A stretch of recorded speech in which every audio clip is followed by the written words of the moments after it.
예, 오늘의 시황 브리핑 시작하겠습니다. 관세 우려가 진정되는 그런 뉴스가 나오고 이제 국채금리 하락하면서 시장이 또 올라갈 수 있는 그런 상황을 만들어냈죠. 외국인 투자자들이 3일 연속 매수하면서 시장을 주도하는 그런 모습을 보였고요. 제약, 바이오, 기술주 이런 종목군들, 그다음에 건설주 등등의 종목군들이 상승하면서 특징주로 이게 부각이 됐던 하루였습니다. 코스피 지수 같은 경우는 보면 코스피도 그렇고 이제 코스닥도 그렇고, 그러니까 코스피는 딥시크와 관세 전쟁 이슈 이후로 급락했던 거는 이제 완전히 복원을 했어요. 딱 그만큼까지 올라온 거거든요. 오늘 종가가. 그러니까 두 가지 악재를 복원시킨 하루 이렇게 보면 될 것 같고, 코스닥은 조금 더 나아가서 연중 고점, 연중 고점을 경신을 하면서 121선 위로 상당히 넉넉하게 올라가는 그런 모습을 보였습니다. 그러니까 121선이 작년 7월부터 한번 돌파했다가 밀렸었고 올해 1월도 돌파했다가 밀렸었거든요. 그래서 굉장히 중요한 저항대였는데 저항대 돌파한 것은 물론이고 좀 넉넉하게 올라가기 시작했다라는 점 이제 상당히 좀 의미가 있죠. 그래서 양시장 한 곳은 이제 악재를 해소했고 한쪽은 고비를 넘겼다. 이렇게 이제 해석은 일단은 됩니다. 근데 우리뿐만 아니라 오늘 아시아 증시 전반적으로 좀 올라가서 해외 증시 흐름 자체가 신흥시장 쪽을 좀 긍정적으로 보는 그런 뉴스들이 많이 나왔구나 이렇게 볼 수 있는데, 첫 번째는 국채금리 하락입니다. 그러니까 미국의 국채금리가 내려가면 신흥시장 쪽 아시아 증시에 조금 더 유리하게 되죠. 그러니까 몇 번 말씀드린 거긴 합니다만은, 그러니까 가장 안정적인 미국 국채에 투자를 하면 금리를 4%나 주는데 지금 위험한 아시아에 투자하는 게 맞아? 이런 정도들이 나올 수 있잖아요. 근데 이게 5% 가내 만에 이제 이렇게 됐다가 꾸준하게 내려오더니 지금은 4.4%대까지 빠져 내려왔죠.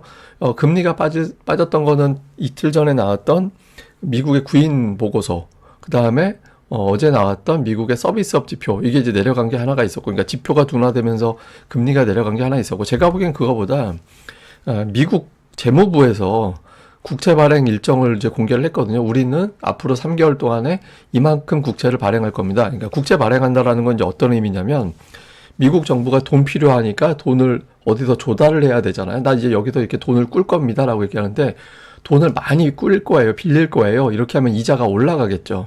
이자가 그만큼 올라가게 되면 금리가 올라가게 되니까 신흥시장 쪽엔 좀 부담이 될 수 있거든요. 근데 트럼프가 이제 감세 정책을 펼치겠다라고 얘기를 했기 때문에 시장에서 생각하기에는 이거 국채금리 아무래도 많이 할 것 같다. 그러면 금리가 올라갈 거야. 이렇게 생각을 했는데 베센트 장관의 코멘트도 그렇고 오늘 공개된 걸 보면은 국채 발행을 그대로 하겠다라는 거거든요. 그래서 이거 좀 생각보다 이렇게 트럼프의 어떤 금리 상승하는 요인들이 좀 그렇게 세진 않겠구나. 이렇게 금리를 좀 안정적으로 끌고 가려고 하는구나. 이런 것들이 확인이 된 거죠. 그래서 그만큼 안도하면서 이제 금리가 내려간 게 있었고, 특히 이제 제가 주요 뉴스로 정리를 해드리면 미중 간의 어떤 갈등, 또 이제 향후의 EU와의 갈등 이런 것들 앞으로 계속 나올 텐데, 이게 뉴스를 잘 보면 뭔가 하나 빵 터질 것 같이 됐다가 결국에는 좀 중단이 되는 이런 게 계속 반복되잖아요. 오늘만 해도 미국 우정국에서 그러니까 중국에서 오는 택배를 못 들어오게 한다 이렇게 발표했다가 취소가 됐어요. 사실 저게 만약에 그대로 시행이 됐다라면 엄청난 혼란이 나올 뻔했죠. 무슨 테무, 알리바바 이런 데서 넘어오는 택배가 어마어마하게 많을 거잖아요. 그러니까 제 생각에는 그래서 좀 시한을 두고 나중에 결국에는 한번 시행을 할지도 모르겠다 싶긴 한데, 어쨌든 뉴스가 계속 반복되는 게 뭔가 하나 충돌로 갔다가 충돌이 진정이 되고, 그러니까 이런 게 자꾸 반복이 되고 있거든요. 그래서 이게 관세 이런 거 겁먹을 상황은 아닌가 보다 이렇게 이제 판단한 게 하나 있었던 것 같고, 또 하나는 이제 베세트, 그러니까 미국의 재무부 장관이죠.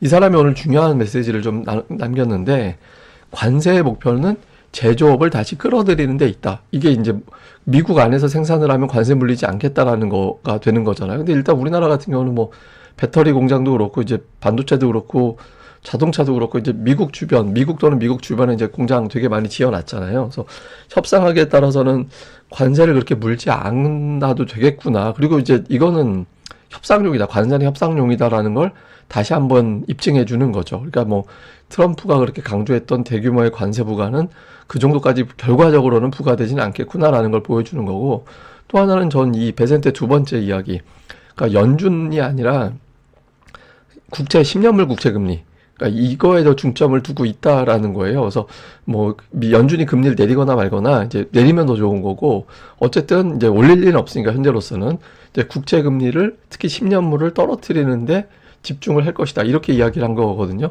이거는 왜 이런 이야기를 하냐면 그 미국 물가에 연동되는 거는 10년물이에요.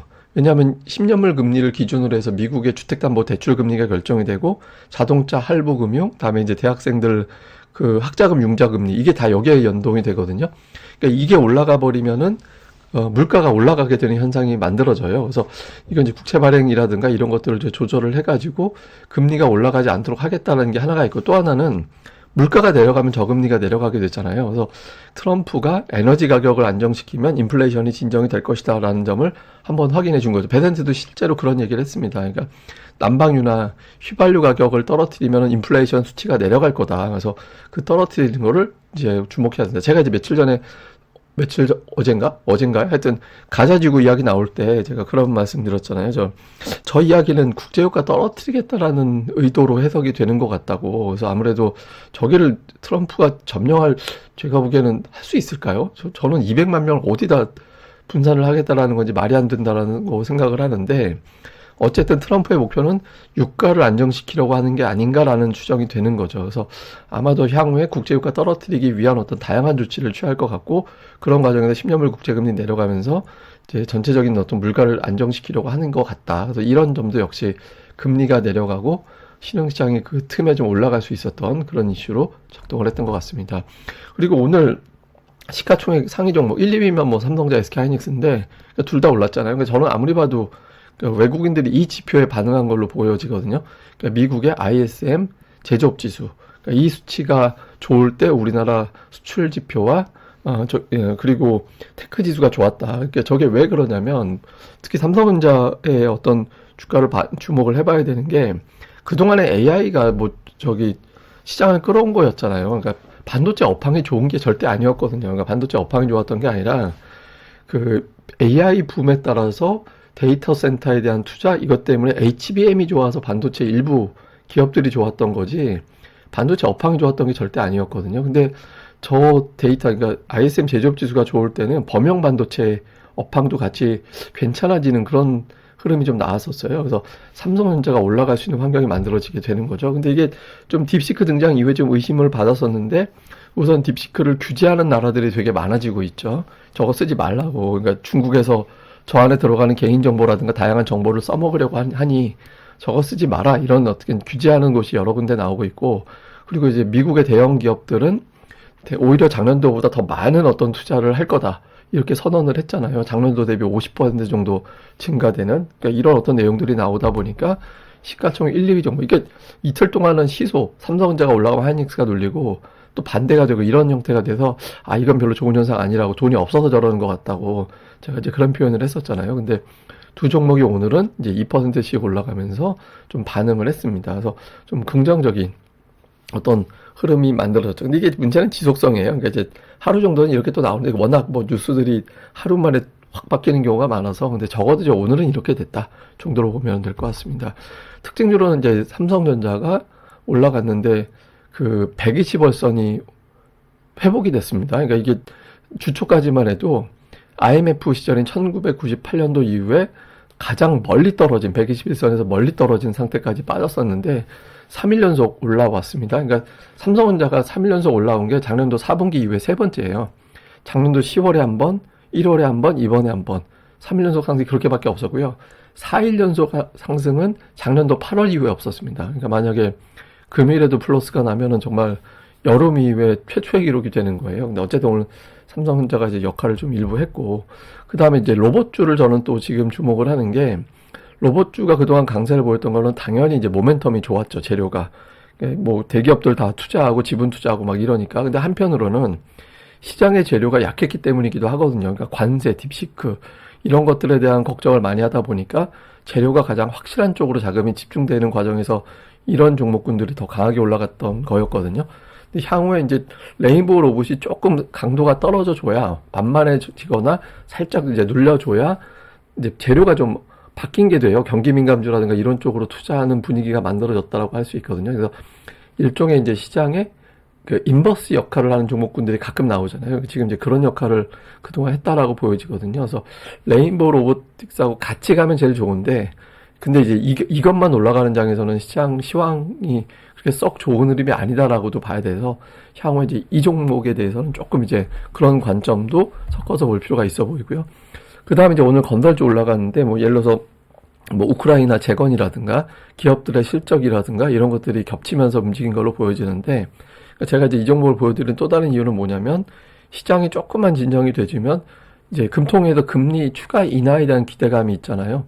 그러니까 그런 부분들에 또 엮일 수 있거든요. 그래서 금리가 만약에 내려가게 되면 뭐 성장주로서 예를 들어서 뭐 제약바이오 이런 것들도 반응이 나올 수 있지만, 건설업종과 다음에 이제 할부금융으로 돌아가는 게 또 자동차 이런 것들이 되잖아요. 그래서 이런 종목군들까지 그러니까 매수가 이제 반응이 나오게 되는지, 향후에 이제 금리 인하 관련된 흐름이 또 우리 증시에 영향을 줄지 이 부분도 관찰을 좀 해봐야 될 것 같습니다. 자, 수급에선 뭐 외국인들이 오늘 샀는데, 다만 이제 매수 비중이 압도적이진 않았어요. 오늘 매도가 되게 줄었어요. 그러니까 매도 비중이 지금 계속 줄고 있거든요.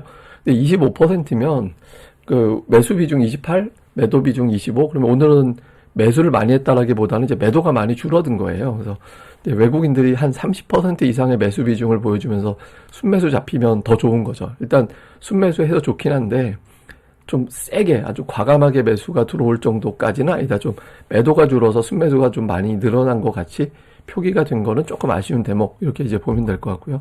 다음에 이제 하이닉스 그리고 삼성전자 두 종목을 오늘 장에서 이제 2,700억 정도 매수한 게 특징이었죠. 그래서 이제 오늘 두 종목 매수한 게 전체 매수 한 70% 정도 됐고, 그 다음에 이제 방산 이제 이런 종목 매매하고, 그 외에는 종목별로 엇갈려서 조선주 사고 팔고, 그다음에 네이버 카카오 엇갈리고, 그래서 이제 업종 내에서 좀 갈리는 이제 그런 모습을 좀 보였고, 기관 투자자들도 오늘 보면은 삼성전자 매수, 하이닉스 매도 이런 형태를 보였거든요. 근데 매도 쪽을 보면 조선과 금융주들, 그러니까 그동안에 지수보다 조금 강했었던 기존에, 그러니까 그런 종목군들이 좀 잡혀 있어요. 그래서 좀 많이 올랐던 거를 팔고 좀 덜 오른 종목 일부를 좀 매수하는 그런 모습을 보였고, 그다음에 코스닥 쪽에서는 그러니까 업종별 특징은 없었는데 대신 외국인들은 제약바이오 많이 샀어요. 그러니까 제약바이오 많이 산 건 개별 기업들의 실적도 있고, 오늘 미국에서 그 암젠 뭐 이런 종목군들이 호실적 공개하고 많이 올라갔잖아요. 그래서 아마 거기에 좀 맞춘 걸로 보여집니다. 그래서 근데 그 외에는 뭐 업종별로 딱히 특징적으로 보여진 건 없었고요. 기관도 뭐 역시 그 제약바이오를 매수한 걸로 보이는데, 근데 알테오제 매도한 거랑 삼천당 제약 매수한 거랑 거의 똑같거든요. 그러니까 이제 업종 내에서 그냥 바꿔 매매한 뭐 그 정도 느낌?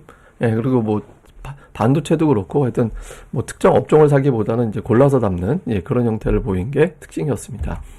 자, 뭐 지금 현재까지는 미국과 중국 간에 큰 충돌은 없거든요. 그렇다고 협상도 없어요. 그래서 이 뉴스가 이제 10일이면 또 다음 주에 관세 부과가 시작이 되는 거라서 이제 오늘부터는 어떤 뉴스가 좀 등장하기 시작할 것 같아서 좀 조심해야 되는 대목, 좀 이걸로 봐야 될 것 같고, 다음에 이제 애플, 테슬라, 엔비디아 이거 다 이제 무역 전쟁에 엮인 종목들, 그러니까 중국하고 연결고리가 있어서 엮인 종목들이거든요. 그래서 이런 종목군들이 또 우리 증시에 연동이 되는 종목들이죠. 어느 정도는. 그래서 좀 올라가는지, 특히 이제 엔비디아가 계속 올라가 주는 게 우리 증시에는 좀 환경이 풀리는 계기가 되거든요. 지수 자체가. 다음에 이제 삼성전자가 풀렸는데 이게 120월선이라 살짝 올라간 정도라서 일단 여기서 기술적 반등을 일단 한탄 뭐 끝날 거냐, 돌파할 거냐. 만약에 이제 삼성전자가 여기서 올라가게 되면 이제 선물 매도를 더 이상은 못 남기겠군. 그러면서 이제 이게 돌리면, 지금 포지션 봐서는 그렇게 추가 상승 여력이 많아 보이진 않거든요, 사실은. 예, 그래서 여기서 근데 이럴 때 이제 대형주들이 확 무력 시위를 해버리면, 이거 하락 잘못 묶고 있다 큰일 나겠는데 라고 하면서 이제 돌리게 되는 계기가 될 수 있어서 삼성전자가 여기서 조금 역할을 해줘야 되는 중요한 어떤 타이밍인 것 같습니다. 그리고 오늘 이제 로봇, 제약, 반도체 이런 것들이 이번 주에 이제 움직임이 나오고, 2차 전지는 이제 테슬라 하락하고 하면서 좀 역할을 못하고 있는데 계속 돌아가주면 좋아요, 지금은. 예, 그러니까 이제 계속, 왜냐면 그 코스닥 지수가 지금 121선 위로 올라간 상태라서 이제 투자자들의 차익 실험 매도 아니면 또는 여기를 일단 좀 피하고 보자라는 식의 어떤 매도 물량도 나올 수 있는 타이밍이라고 봐야 되거든요. 그래서 여기서의 어떤 변화가 좀 생기는지도 잘 봐야 될 것 같습니다. 근데 이게 오늘 미국 같은 경우는 트럼프는 그런 생각도 할 것 같아요. 지금 가만히만 있어도 기업들의 실적 추정치가 계속 올라가기 때문에 증시가 올라가고, 증시가 올라가면은 미국은 전체 금융자산의 30% 중반 정도가 주식이거든요. 그러면 소비가 유지가 되면서 경제가 괜찮아요. 그러니까 트럼프는 지금 사고 안 치고 가만히만 있으면 그러면 경제를 괜찮게 이끌어갈 수 있는 굉장히 좋은 환경이거든요. 그래서 트럼프가 과연 무리를 할까? 근데 일부에서는 그런 이야기도 있더라고요. 그러니까 이걸 믿고 더 세게 압박을 할 거다. 그러니까 이래도 주식시장 안 빠지네라고 하면서 더 세게 카드를 던져서 좀 흔들었다가도 결국엔 복원시키면 되니까. 그래서 근데 흔드는 과정에서 우리가 더 큰 상처를 받을 수가 있는 거죠. 근데 어쨌든 결과적으로는 이 좋은 판을 트럼프가 깨지는 않을 것 같다라는 게 하나가 있고, 또 하나는 테슬라를 잘 보고 있는 게, 저는 테슬라가 지금 유럽에서 판매량 떨어진다라고 하고 있고 중국에서도 뭐 이야기 이것저것 많이 나오고 있잖아요. 근데 그 트럼프에 대한 거부감이 중국과 미국에서 유럽에서 그러니까 지금 머스크하고 트럼프하고 바짝 붙어 있기 때문에 머스크에 대한 거부감, 테슬라에 대한 거부감으로 연결될 수도 있거든요. 그래서 그러니까 이런 부분들도 좀 주목을 해봐야 되는 저는 변수라고 봅니다. 그래서 트럼프가 과연 이걸 크게 흔들 정도의 판을 만들까, 이제 그러지는 않을 것 같은데, 근데 이제 워낙 그 무력 시위를 강력하게 하고 또 시장을 흔드는 게 주특기고 시장에서 그대로 반응하는 게 또 특성이라, 뭐 지금 이제 중국과 저렇게 그냥 순하게 가지는 않을 것 같아서 변동성은 우리도 어느 정도는 좀 감안을 하고, 그런 것들도 지금 이렇게 올라가는 환경이 그대로 이어질 거다라고 방심하기는 좀 빠르다. 그러니까 어쨌든 흔들긴 흔들되 판을 깨지는 않을 것 같다라는 것도 우리가 좀 동시에 좀 봐야 될 것 같습니다. 어쨌든 시장은 어수선할 것 같습니다. 예, 그럼 또 오늘 하루 또 잘 보내시고요. 저는 다음에 뵙겠습니다. 이 방송 구독하기 그리고 좋아요까지 꼭 부탁드립니다. 감사합니다.